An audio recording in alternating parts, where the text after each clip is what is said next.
วันนี้จะไปดูแห่เทียนอุบลกันนะครับ Let's go 360 กิโลนะครับอันนี้ผมจะออกจากบ้านนะครับเวลาประมาณ2:30นะครับไปที่งานแห่เทียนอุบลนะครับน่าจะถึงประมาณ7 โมงนะครับไปเรื่อยๆเนาะเนี่ยหมาเนี่ยต้องระวังเลยโอเค let's go คันเดียวอีกแล้วรุ่นพี่ไม่ว่างนะครับก็เดี๋ยวผมจะเข้าตัวเมืองนะแล้วก็มันจะไปทางภูผายนนะครับลัดไปมันเป็นรอยต่อยโสธรมุกดาหารนะครับไปเดี๋ยวไปทางตัวเมืองกันนะครับ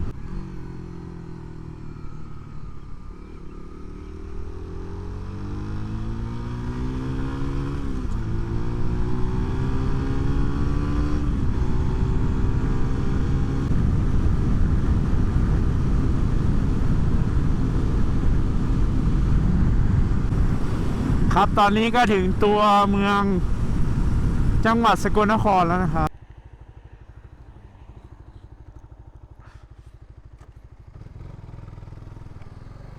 ไปครับเดี๋ยวไปกันต่อนะครับภูผายน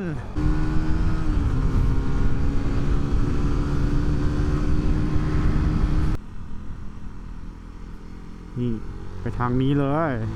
let's go ถนนไปเต่างอยเนี่ยโอ้โหอย่างสวยเลยโอเค let's go ไปทางเต่างอยนะครับ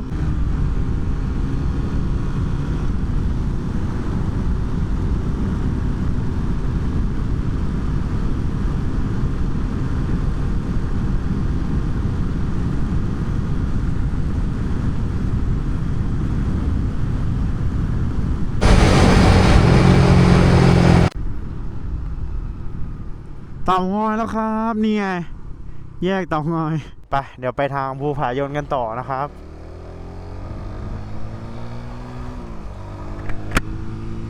มันทะลุออกไหนเนี่ยเขาวงหรือดงหลวงฮะ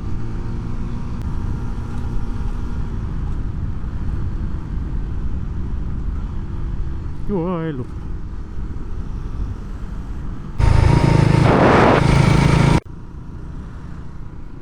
เต็มถนนเลยเหี้ยหมา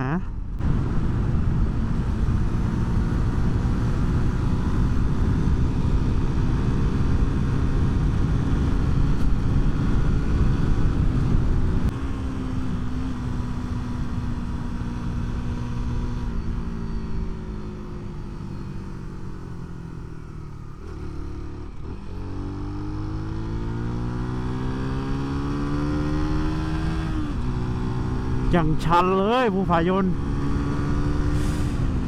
โอ้โห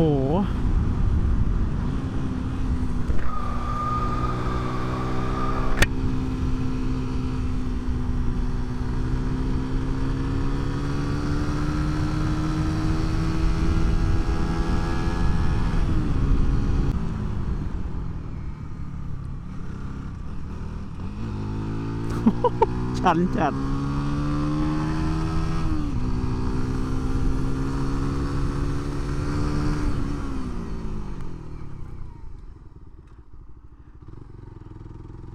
โอ้โหเกือบเลยทางชันมาก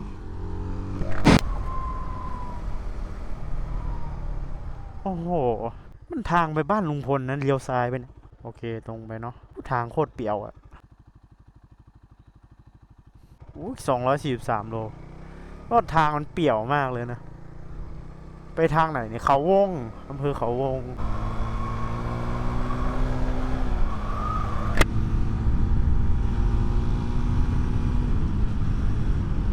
โอ้โหแล้วโอ้ฝนตกจอดเก็บโทรศัพท์ก่อนโอ้มันอยู่บนเขาเนี่ยโอ้โหแล้วตกโอ้โหโอ้โหใส่นั้นกันน้ำกัน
ตอนนี้อยู่อำเภอเขาวงนะครับข้างหน้าห้องวันนี้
อำเภอเริงนกทานะครับอันนี้เริงนกทา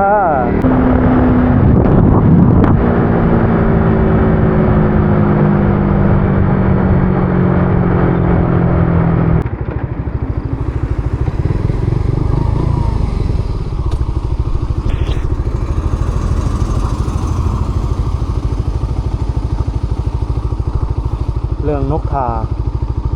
แล้วเราก็จะออกไปทางอำนาจเจริญนะครับอำนาจแล้วก็ไปอุบลอีกประมาณ100 โลถึงไหมเนี่ย110 โลประมาณนี้ครับใกล้ถึงแล้วไปเรื่อยๆมีแต่ฝนตกตลอดทางเลยนะครับวันนี้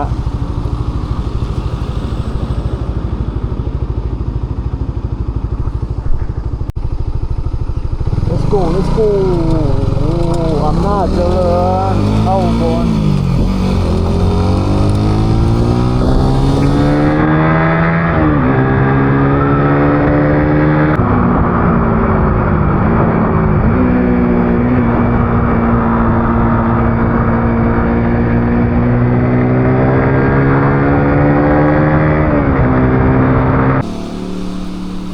MP07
ตกไม่หยุดเลยอะ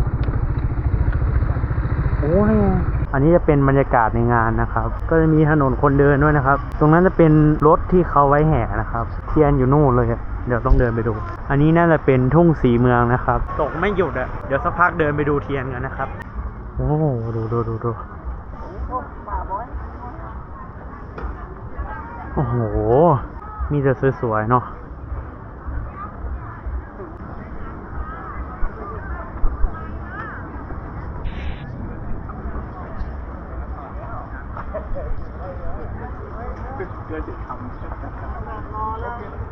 น้ำยืนโอ้โหดูสวยมากครับอันนี้อำเภอน้ำยืนนะครับอันนี้เป็นแบบผสมผสานหรือเปล่าเขาเรียกเนาะโอ้โหดูโอ้โหสวยครับนู่นตรงนู้นก็มีโอ้โหอลังการเหมือนกันนะเนี่ยทุ่งสีอุดมโอ้โหจะถ่ายอย่างงี้ให้หมดเยอะมากโอ้โหมีม้านิมมังกรด้วยนะครับฝนก็ตกไม่พักเลยนะแต่นักท่องเที่ยวก็ไม่หวั่นนะครับคนก็มาเที่ยวเยอะเหมือนกันนะครับอู้สวยดูครับประณีตมากอะดูดิ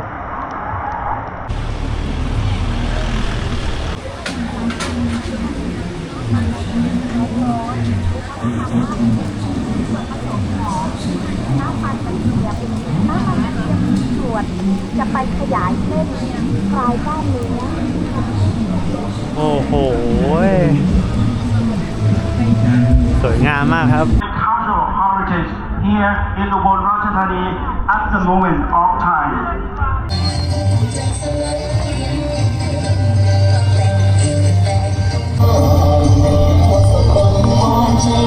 2.4 เมตรส่วนยอดเนี่ยนะครับ90 เมตรสูงที่เป็นตัวตน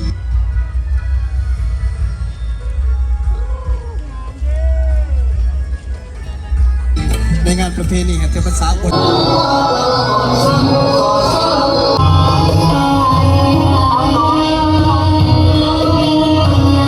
่วมปรบมือเป็นจังหวะหรือจะร่วมฟ้อนกับนางรำได้เลยนะครับ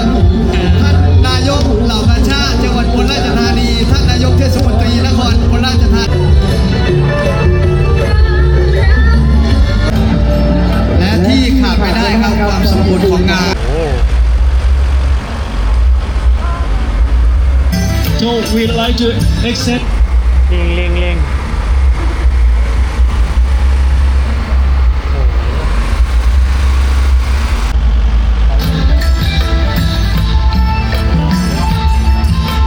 วงปู่มั่นภูริทัตโตพระเกจิอาจารย์สายวิปัสสนาซึ่ง